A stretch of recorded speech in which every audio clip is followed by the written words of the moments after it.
wabarakatuh. Perkenalkan, saya di sini Elsa Kusmadewi dengan NPM 2408 1080 111. Di sini saya akan mempresentasikan hasil dari jurnal atau artikel yang saya baca, yang dimana ini untuk memenuhi tugas akhir statistika kependudukan saya.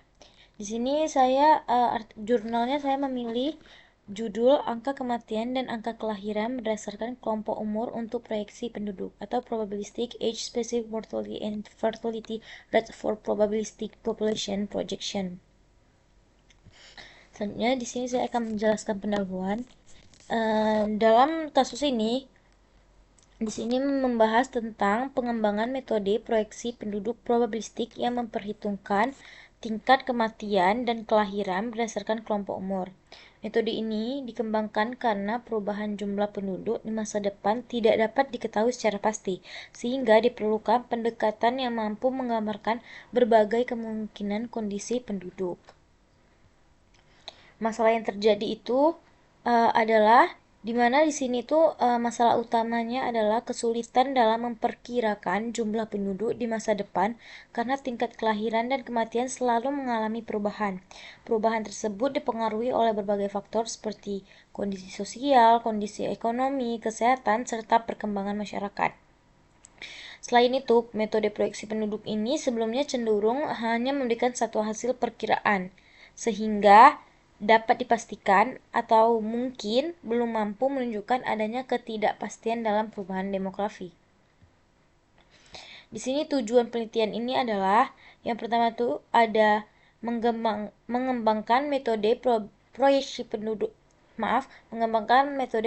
penduduk probabilistik yang dapat memperhitungkan ketidakpastian perubahan demografi. Yang kedua itu ada untuk memperkirakan tingkat kematian ataupun memperkirakan tingkat kelahiran berdasarkan kelompok umur. Yang ketiga itu ada menghasilkan proyeksi jumlah penduduk berdasarkan umur dan jenis kelamin. Lalu keempat itu untuk memberikan hasil perkiraan penduduk yang lebih akurat dibandingkan dengan metode proyeksi konvensional biasanya. Lanjut, di sini ada pembaruan metode proyeksi penduduk atau novelty penelitian. Di dalam jurnal tadi, pembaruan penelitian ini terletak pada pengembangan metode proyeksi penduduk, probabilistik yang mampu memperhitungkan ketidakpastian perubahan tingkat kelahiran ataupun tingkat kematian, yang dimana peneliti ini berbeda dari metode sebelumnya yang hanya menghasilkan satu nilai perkiraan.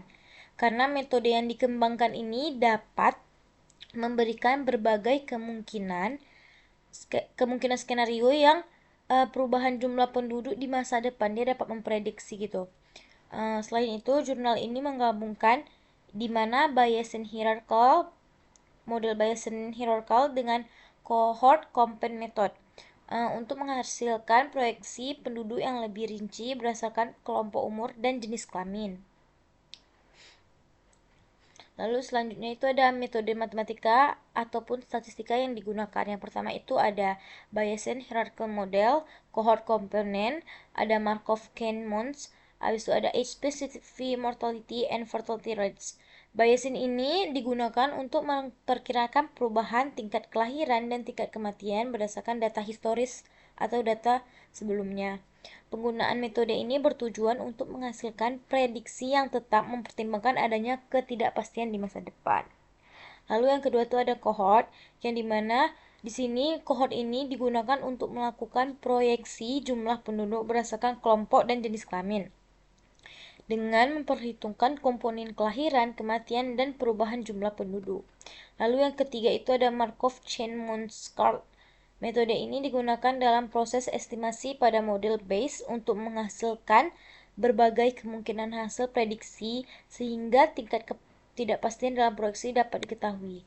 Baru yang keempat itu ada age-specific mortality and fertility rates, yang dimana metode ini digunakan untuk menganalisis atau untuk analisis pola angka kematian dan angka kelahiran pada setiap kelompok umur agar hasil proyeksi penduduk itu menjadi lebih rinci atau menjadi lebih akurat. Lalu dapat diketahui hasil penelitian dari yang sudah kita simpulkan dari tadi. Di dalam jurnal ini, hasil penelitian itu menunjukkan bahwa metode proyeksi penduduk mampu memberikan hasil perkiraan jumlah penduduk yang lebih baik karena mempertimbangkan ketidakpastian perubahan demografi. Penelitian ini juga menemukan bahwa penggunaan Bayes hierarchical model dan cohort itu dapat menghasilkan berbagai kemungkinan skenario perubahan penduduk, tidak hanya satu nilai perkiraan.